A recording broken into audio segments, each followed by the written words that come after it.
રાજકોટથી હાલ મહત્વના સમાચાર સામે આવ્યા છે। રાજકોટમાં ક્રાઇમ બ્રાન્ચની મોટી કાર્યવાહી કરવામાં આવી છે। 3 અલગ-અલગ સ્થળોએ કાર્યવાહી કરાઈ છે। ક્રાઇમ બ્રાન્ચ દ્વારા ક્રિકેટ સટ્ટો ઝડપી પાડવામાં આવ્યો છે। 3 આઈડી મળી આવે છે। 3 શખ્સોની અટકાયત કરવામાં આવે છે। લાખો રૂપિયાના ક્રિકેટ સટ્ટાના વ્યવહારો મળી આવ્યા છે।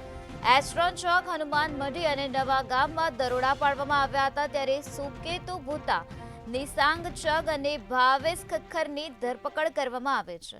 તેજસ રાજદેવ, અમિત પોપટ અને નીરવ પોપટની પણ ધરપકડ કરવાની બાકી છે। ત્યારે આ તપાસ દરમિયાન હજુ પણ અનેક બુકાનીઓના નામ ખુલી શકે છે। ક્રાઇમ બ્રાન્ચના પીઆઈ બીટી ગોહિલની ટીમ દ્વારા આ પ્રકારની કાર્યવાહી હાથ ધરવામાં આવે છે।